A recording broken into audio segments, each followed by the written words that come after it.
यानी हम इसमें हमारा उत्प्रेरक और जो उत्प्रेरण जो थी हमारे इसके अकॉर्डिंग जो हमने इसके पहले अध्ययन किया था क्या होते हैं कैटालिसिस एंड कैटलिस्ट और कैटालिसिस क्या होते हैं।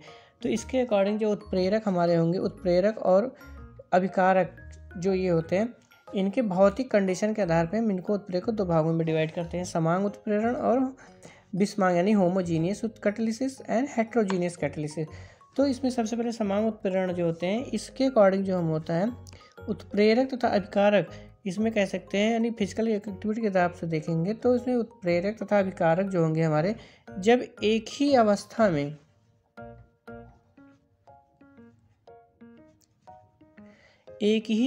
में रहते हैं, जैसे अगर सॉलिड है तो सॉलिड में दोनों रहेंगे, लिक्विड में है तो लिक्विड में रहेंगे, और यदि गैस में होंगे तो इसमें कह सकते हैं गैस में रहते हैं तथा समांग मिश्रण बनाते हैं।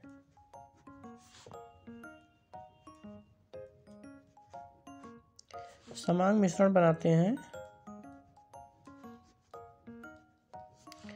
तो उत्प्रेरण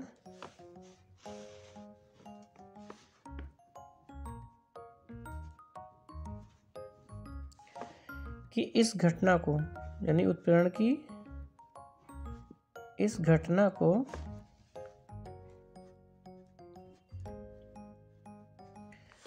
समांग उत्प्रेरण कहते हैं यानी होमोजीनियस कैटालिसिस।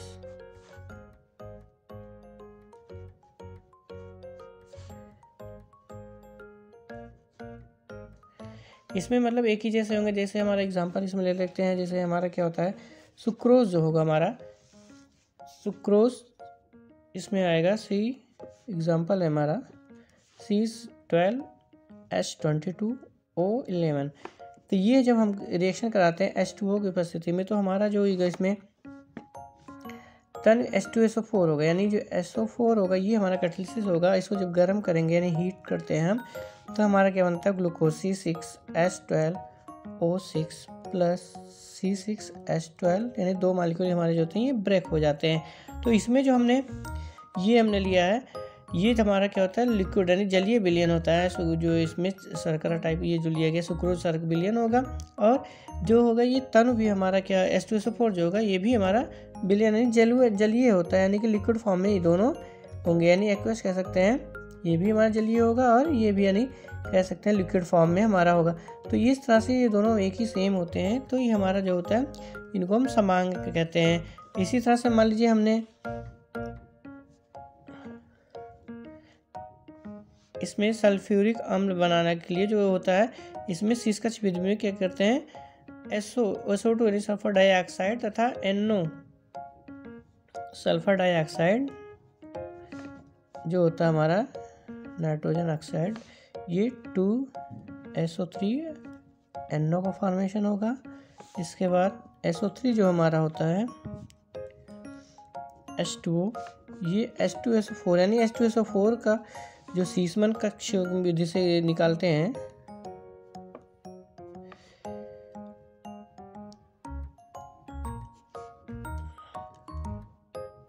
इसके अकॉर्डिंग जब हम इसका फॉर्मेशन करते हैं तो ये हमारा देखते हैं हमारा क्या होता है सल्फ्यूरिक अम्ल जो होता है इसमें क्या होता है दोनों गैसीय अवस्था में, यानी सल्फर डाइऑक्साइड भी हमारा ये गैसीय है, अन्नो नाइट्रोजन ऑक्साइड भी ये हमारा गैस, यानी दोनों क्या होते हैं गैस फॉर्म में ही है, सेम है।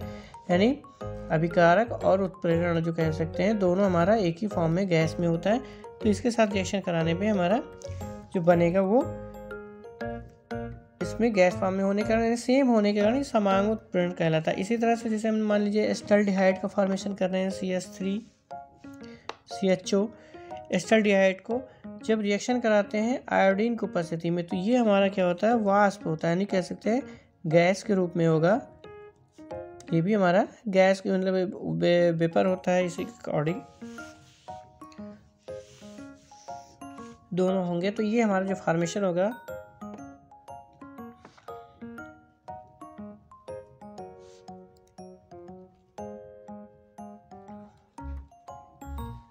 तो इसमें एस्टल्डिहाइड का वाष्प होता है और इसमें आयोडीन वाष्प जो होता है ये हमारा रिएक्शन करता है, यानी कि ये उत्प्रेरक का काम करता है।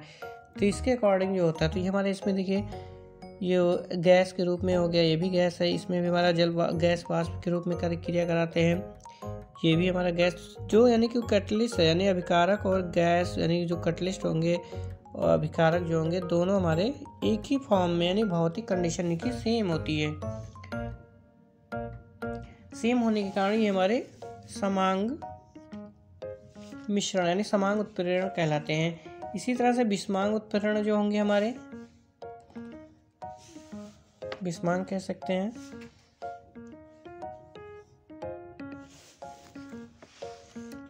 सेकंड विषमांग यानी हेट्रोजीनियस।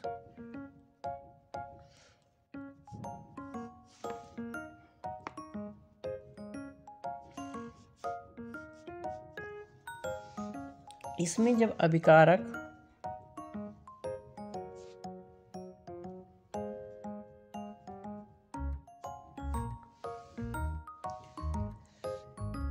तथा उत्प्रेरण अलग अलग कंडीशन में होंगे, जरूरी नहीं है कि एक ही फॉर्म में हमारे हो, लिक्विड में हो सकते हैं या दूसरा गैस में भी हो सकता है, वेपर में या सॉलिड में भी हो सकते हैं, किसी तरह से भी अलग अलग होंगे। उत्प्रेरण की अवस्था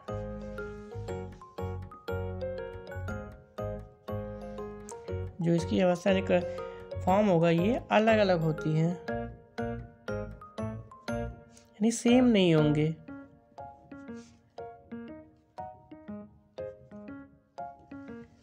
तो उसको हम विषमांग उत्प्रेरण कहते हैं।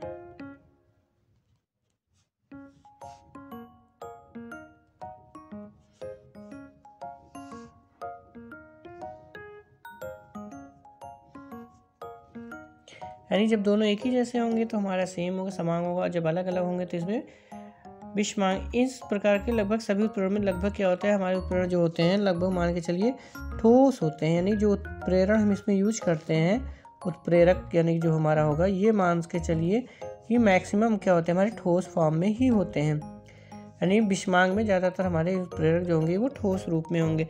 जैसे हैबरबिज से हमने अमोनिया का एग्जाम्पल जो हम लेते हैं, हैबरबिज से जो एक अमोनिया का फॉर्मेशन होता है NH2+3H2, तो इसमें जो उत्प्रेरक हमारा होता है ये आयरन Fe लिया जाता है जो इसका फॉर्मेशन करता है 2NH3 और लास्ट में Fe जो होगा हमारा बचेगा। तो ये हमारा हैबरबिज से होता है। तो इसमें जो होता है हमारा ये क्या है, नाइट्रोजन ये भी ये गैस है, हाइड्रोजन ये भी गैस है, लेकिन आयरन क्या है हमारा ये ठोस होता है और जो फॉर्मेशन होगा ये भी हमारा गैस के रूप में हो रहा है।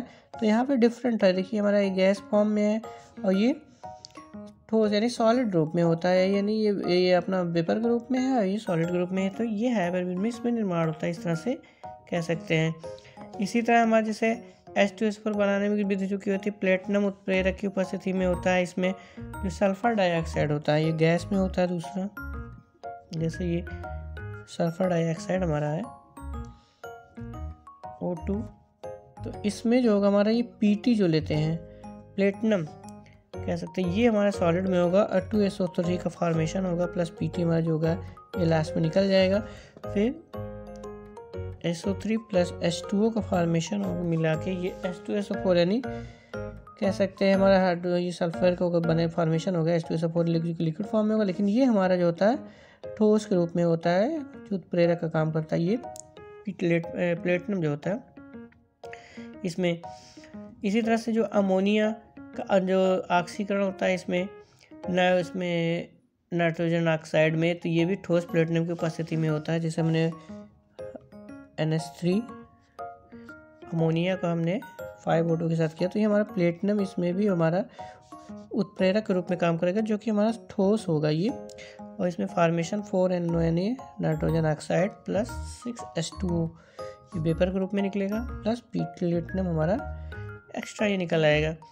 तो इस तरह से हम कह सकते हैं कि जो इसमें हमारा जो उत्प्रेरण होगा ये अलग अलग होंगे। तो समांग में जो हमारा होता है इसमें कह सकते हैं कि समांग उत्प्रेरण में क्या कह सकते हैं, उत्प्रेरक तथा अभिकारक जब एक ही अवस्था में रहते हैं तथा समांग मिश्रण बनाते हैं तो ये उत्प्रेरण की इस घटना को समांग उत्प्रेरण कहते हैं। और जब अभिकारक तथा उत्प्रेरण की अवस्था अलग अलग होगी तो हम उसको विषमांग उत्प्रेरण कहते हैं, यानी कि इसमें मैक्सिमम उत्प्रेरक हमारे ठोस के रूप में ही होते हैं। जैसे हमने नाइट्रोजन का और हाइड्रोजन का रिएक्शन कराया तो ये हमारा अमोनिया का फार्मेशन हैबर बेस से जब किया जाता है तो ये हमारे जो होते हैं इसमें उत्प्रेरक देखिए कटलिस्ट जो होगा हमारा Fe ठोस होगा। इसी तरह सल्फर H2SO4 का फार्मेशन में प्लेटिनम हम यूज़ कर रहे हैं तो ये भी हमारा कटलिस्ट जो होगा ठोस के रूप में है। तो अमोनिया यहाँ पे देखिए नाइट्रोजन ऑक्साइड के लिए बनाना है तो भी हमारा ये प्लेटिनम जो होगा हमारा ठोस के रूप में। इसी तरह से अगर हम कह सकते हैं जैसे हमारा एथिलीन होता है CH2 ये हम करेंगे H2 ये गैस मतलब ये भी हमारा क्या है गैस फॉर्म में होता है। हाइड्रोजन भी हमारा गैस फॉर्म में है, लेकिन जब हम रिएक्शन कराते हैं इसका फॉर्मेशन करना होगा तो यहाँ पे निकिल ये ठोस के रूप में कटलिस्ट हमारा जो होगा उत्प्रेरक जो होगा ठोस के रूप में होगा और जिसका फॉर्मेशन हमारा एथेन यानी ये भी हमारा गैस के रूप में होता है। और निकिल जो हमारा होगा लास्ट में मिल जाएगा। तो ये इस तरह से ये हमारा जो उत्प्रेरक कह सकते हैं इसमें भी ठोस के रूप में है। तो इस तरह से कह सकते हैं कि जो उस मांग उत्प्रेरण और समांग उत्प्रेरण हमारे होते हैं, यानी कि ये फिजिकल के अकॉर्डिंग यानी कि फिजिकल के भौतिक के आधार के आधार पर उस पर डिवाइड किया जाता है। इसके बाद उत्प्रेरक जो होते हैं माने उत्प्रेरण जो होते हैं कभी मतलब रिएक्शन को घटा भी सकते हैं बढ़ा भी सकते हैं, इसके अकॉर्डिंग भी उत्प्रेरण का वर्गीकरण किया गया है। तो जो नेक्स्ट होगा इसमें होंगे तो ये हमारे चैनल मतलब इसको अगर आपको पसंद आए तो इसमें हमारे चैनल को मतलब सब्सक्राइब करिए, लाइक भी कर सकते हैं आप। Thank you.